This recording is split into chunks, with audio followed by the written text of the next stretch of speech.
Quelque part sur le littoral nord de l'île, des hommes, à la lueur des premiers rayons de soleil, prennent la mer. Sur la plage, ils sont nombreux à préparer les filets et autres matériels de pêche. On effectue les dernières vérifications. La qualité première, voire la vertu d'un pêcheur, c'est sans conteste la patience. Les longues heures à attendre que morde le poisson et à terre, passer le temps à préparer et réparer le matériel quand il n'attend pas simplement une accalmie pour mettre sa pirogue à la mer.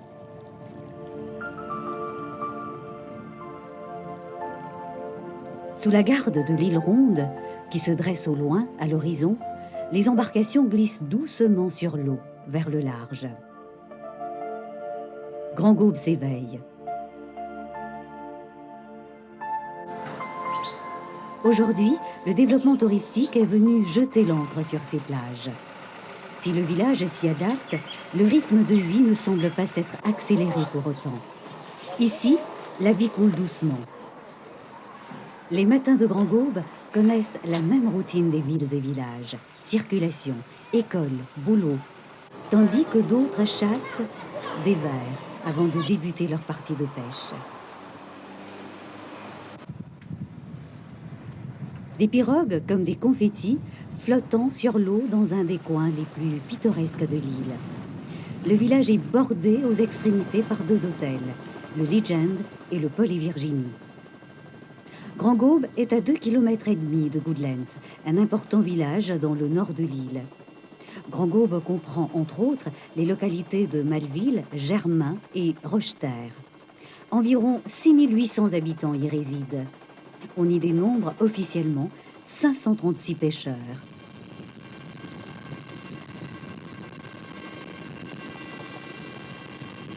Alors, petit à petit, Grand Gaube est confronté à la réalité du monde touristique, aux activités propres à cette industrie. Village de pêcheurs, il est devenu aussi village touristique. Mais un village ne devient pas touristique simplement parce que des habitants de l'endroit travaillent dans les hôtels. Il faut être à la hauteur. Grand Gaube se devait de se mettre au diapason. Trop souvent dans Maurice, quand nous développons l'hôtel, nous faisons aller en isolation avec le village dans lequel l'hôtel a été. Grand Gaube, par exemple, il tient un joli petit village qui est coincé en deux hôtels. Ce que le gouvernement a envie de faire, c'est faire un développement intégré pour qu'il fasse le village de Grand Gaube vienne, comment dire, partie prenante de tout ce développement qui est dans la région et qui transforme le village Grand Gaube, fait un village touristique et qui y participe, tout le village participe dans le développement de la région. Nous finissons aussi penser que trop beaucoup de Mauriciens ont une tendance à dans la plage le plus populaire. Donc, quand nous améliorons les infrastructures à Grand Gaube, nous pouvons permettre aux Mauriciens de venir là, aux touristes de venir là, et ça crée une opportunité pour les habitants, pour faire un petit commerce, pour faire un restaurant, et qui stimule donc le développement et une activité dans le village de Grand Gaube. Bâti, un bourg de Grand Gaube n'a pas été oublié dans le projet de réaménagement du village. À voir les enfants de l'endroit s'amuser au bord de l'eau, on devine que les travaux ont répondu aux attentes des résidents pour des espaces de loisirs et de confort. Les promoteurs ont pris soin de ne pas déranger les habitudes des habitants, à l'instar de ces petites grottes nombreuses dans le village. Elles ont été en revanche intégrées dans le nouveau paysage engendré par les travaux de réaménagement. Il s'agissait de doter ces endroits en bordure de plage de certaines facilités.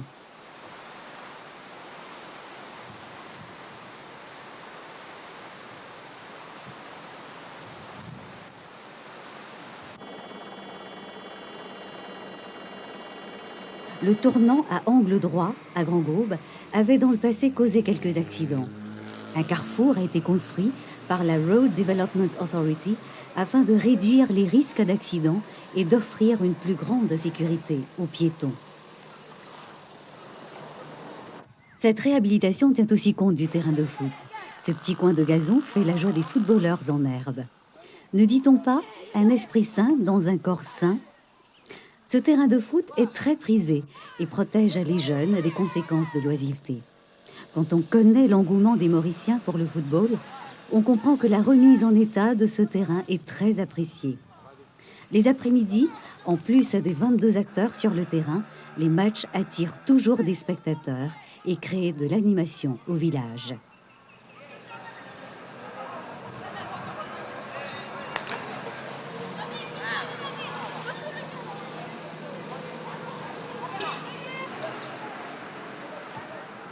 Nous sommes bien fiers qu'il y ait un développement intégré dans Grand Gobe. Quand longtemps, du monde parti dans la place en sécurité précisée. Mais à ce moment, nous avons une place, quand dans la place, qui est aménagée. Quand longtemps, du monde qui fait Saint-Michel, ils ont quitté l'endroit de aller. À ce moment, tout le monde Maurice qui a venu, n'importe qui est, n'importe qui moment. Même touristes qui a bénéficié de sa infrastructure là.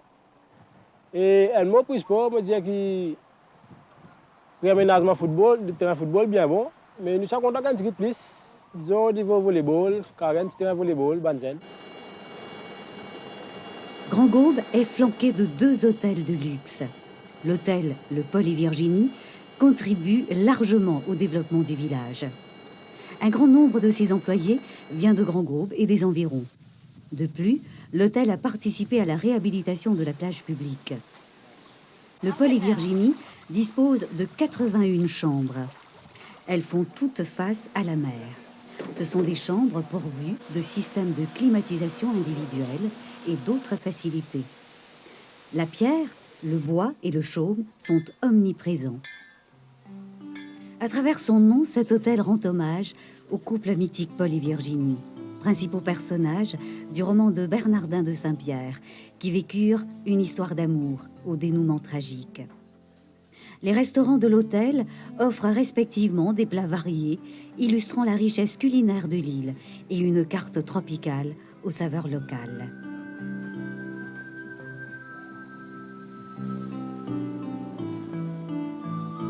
Il existe à l'hôtel un coin musée consacré aux dessins et autres illustrations dédiées aux héros du livre de Bernardin de Saint-Pierre. Ces dessins racontent les épisodes de la vie des 2 amoureux.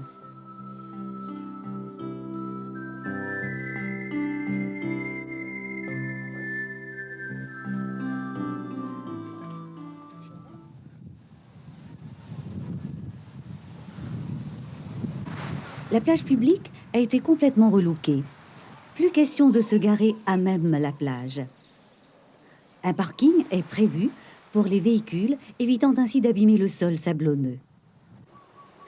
Des espaces verts ont été créés pour agrémenter le cadre, tandis que des toilettes construites pour le confort des visiteurs. Des clôtures, placées pour la sécurité des utilisateurs, apportent par la même occasion une certaine sérénité et tranquillité au lieu. Les promeneurs peuvent venir se détendre et faire un brin de causette. Des couleurs vives ont été utilisées pour peindre les fresques sur les murs qui abritent le boulodrome. Les promoteurs ont aussi trouvé là une occasion pour véhiculer des messages sur le bien-être de la communauté. Des jeunes et des moins jeunes pratiquent la pétanque. Ils ont trouvé là un excellent moyen pour meubler les après-midi en taquinant le cochonnet. La pétanque est un sport particulièrement convivial. On se croirait à Marseille au vu du talent affiché par les joueurs mauriciens.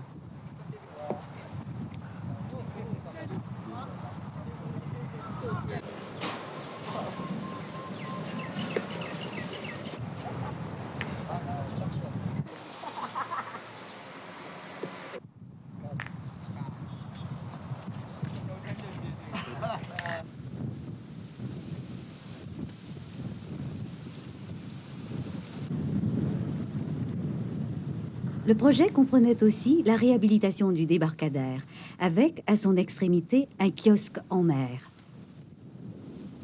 Longtemps, c'était une bonne mère, nos familles. Nous bâtissons sur la scène, pour la place pour nous assiser, pour appeler. À scène, nous gagnons la place jolie. Bien bon, nous avons la famille assisée, gagnons banc, gagnons l'éclairage, gagnons tout. Même les soirs, nous avons prendre l'air. Partis tôt le matin, les embarcations, après une journée passée en mer, rentrent avec leur prise. C'est ce même scénario qui fait partie de la vie quotidienne des pêcheurs. Et pourtant, les risques d'accidents en mer sont réels. La routine s'installant, la communauté des pêcheurs a appris à vivre avec. Le retour est ponctué par la même nonchalance qu'au départ. Sans se presser, les pêcheurs accostent et s'apprêtent à décharger le poisson. On ramène d'abord le matériel à terre et pas question de le laisser sur la plage. Tout va être rangé, puisque demain, on reprend la mer. Raison de plus pour soigner le matériel.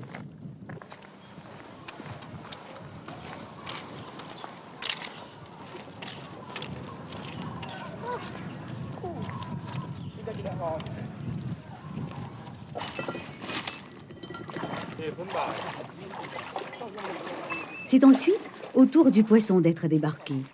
Certains sacs sont plus lourds que d'autres. Alors on les traîne lentement vers la terre ferme. Aujourd'hui, on a ramené surtout des mulets, pris dans les casiers. Les pêcheurs pratiquent différentes techniques de pêche.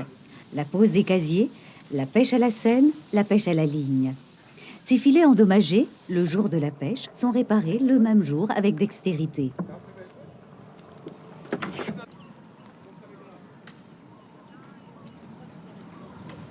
On vérifie une dernière fois les embarcations avant de charger, à même les épaules, les derniers matériels et les fruits de la journée de pêche.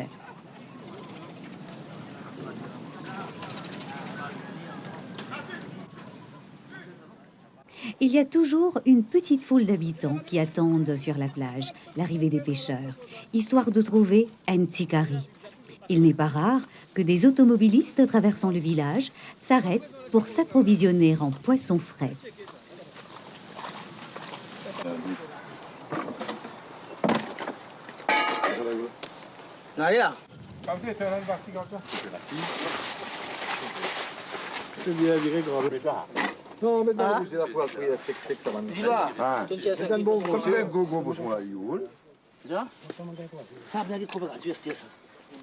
Les bagnons qui attendent effectuent la pesée du poisson ramené.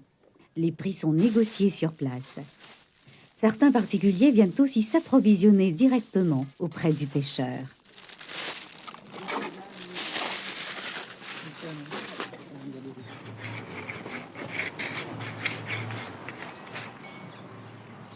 Mon habitant à Grand Gobe.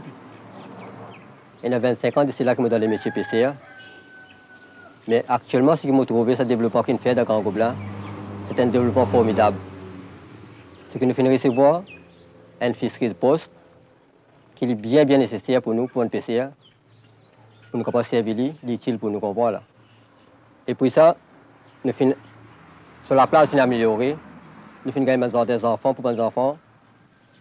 Nous sommes capables de passer un moment de temps. Nous sommes capables de faire un plaisir là-bas. Et puis ça, bon, nous finissons recevoir. Et puis ça, nous finissons recevoir la lumière qui tout.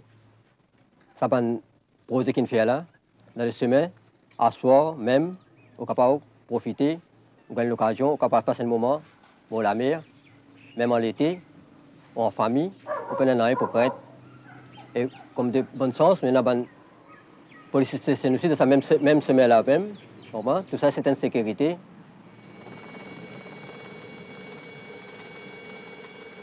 Nous nous dirigeons à vol d'oiseau vers le front de mer pour constater de visu le résultat des travaux qui y ont été réalisés.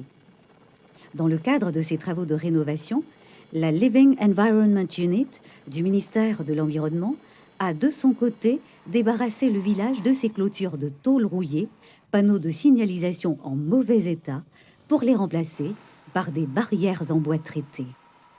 Les principaux travaux comprenaient la construction de trottoirs et de murets en pierre sur une distance de 180 mètres le long de la route principale.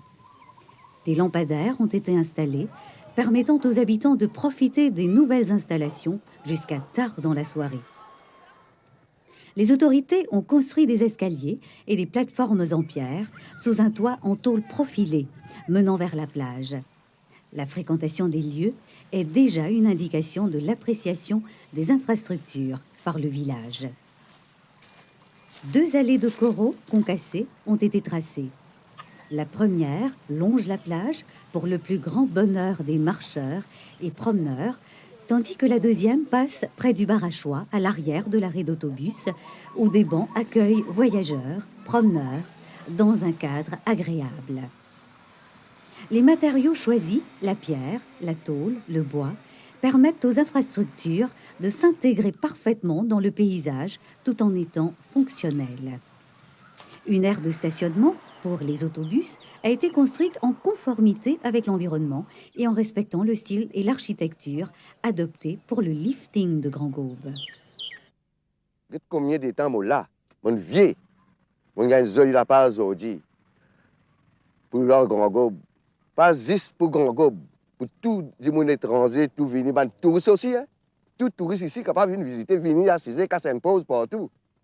Il y a une jolie semaine qui nous fait semaine dans la porte, aucun pain dans bouteille, pain dans rien pour piquer les pieds. Pour depuis l'hôtel, l'escalier de l'hôtel, dans la fisserie, en sécurité, tout nous est ici.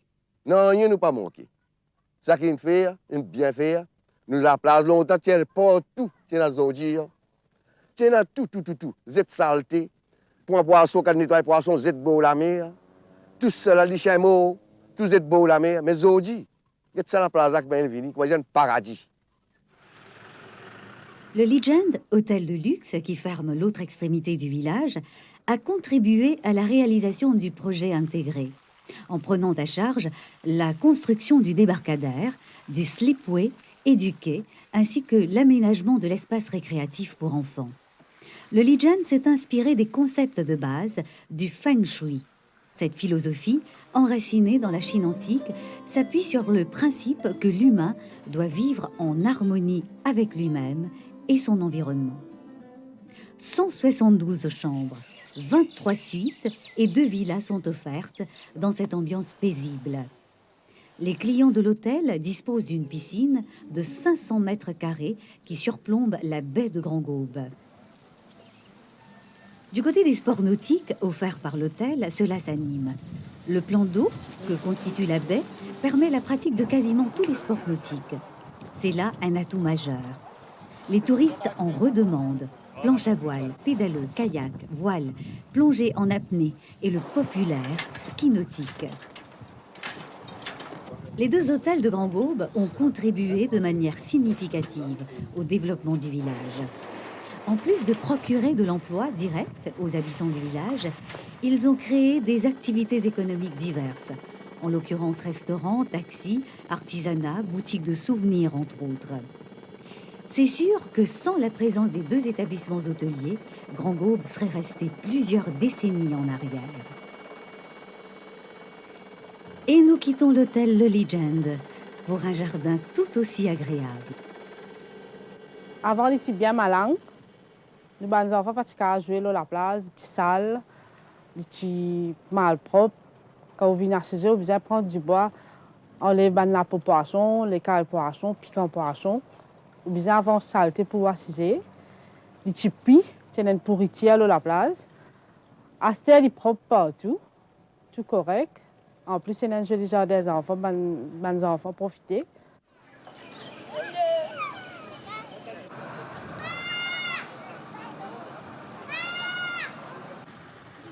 Les enfants mauriciens ne sont pas les seuls à profiter des installations. Pour les enfants, un jardin d'enfants en vaut bien un autre, même si on vient de loin. Celui du village de Grand Gaube connaît un succès certain. Situé au bord de la mer, le jardin est très fréquenté. Ce sont des moments privilégiés pour les enfants. Ils s'amusent en découvrant le monde et d'autres amis venus d'autres horizons. Cela convient, semble-t-il, aussi aux parents qui profitent pour évacuer le stress en prenant de grands bols d'air frais.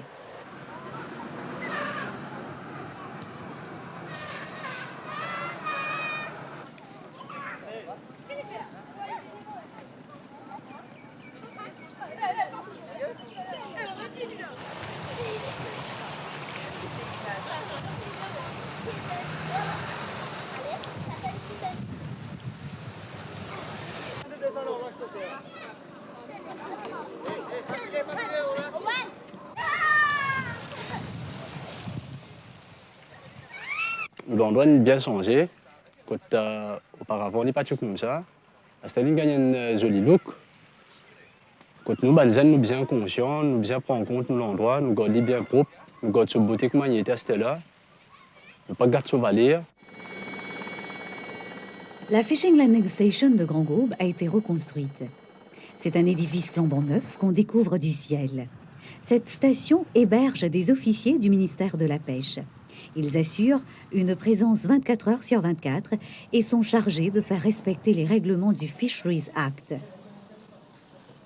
Les officiers disposent d'un patrol boat et effectuent des rondes pour prévenir, entre autres, les activités illégales telles la pêche sous-marine, l'utilisation illégale de la Seine et pour s'assurer que les pêcheurs débarquent leurs prises à la Fisheries Landing Station afin qu'elles soient enregistrées. Le slip construit permet de rentrer les embarcations par mauvais temps. La pente douce permet de tirer les bateaux sur le plancher des vaches. Un rock garden a été créé pour donner une nouvelle perspective au village. Il se situe derrière le terrain de foot, à côté du parking des autobus et des taxis. Ce jardin, qui vient à peine de sortir de terre, bénéficie d'un entretien attentionné. Des toilettes ont été construites sur place pour les visiteurs.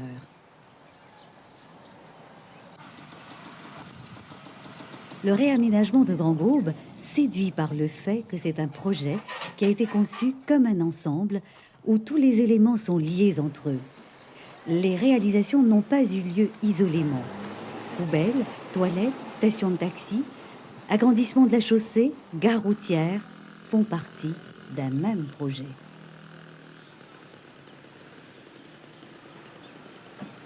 Le projet intégré que le gouvernement fin faire à Grand Gaube fin vraiment un projet formidable.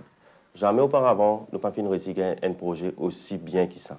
Et ça fin l'amener à bon port avec le ministère de l'Environnement et la NDU. Nous fin un waterfront formidable, surtout la plage fin transformée, villageois qui va passer en toute tranquillité avec sa nouveau waterfront là. Le terrain football, Sir Gaëtan Duval, un projet vraiment bien parce qu'il peut éclairer le soir que tout le footballeur, tout le sportif, capable de venir en train après les heures de travail. Madame, mes enfants qui ont envie de faire du jogging à soir, capable de venir parce que le terrain là pour éclairer, comme nous finissons. Nous avons le boulodrome à bâti. Ça aussi, tout le police bien content ça boulodrome là parce qu'il y a un manque qui tient à Grand Gaube et aujourd'hui ça lacune là fin comblée. Nous avons aussi, comment nous peut dire, le waterfront qui fin faire, ça bijou qui le gouvernement fin faire. Et moi je suis content passer un message à tous les villageois à Grand Gaube qui se connaissent ça bijou là et qui ça servi l'exemple à toute la population de l'île Maurice. Ce projet de rehausser le niveau des infrastructures de Grand Gaube est loin d'être seulement une question d'image ou d'infrastructure. Ce réaménagement a amené les habitants à sortir davantage de chez eux pour mieux connaître leur village, de l'apprécier encore plus et surtout de se rencontrer.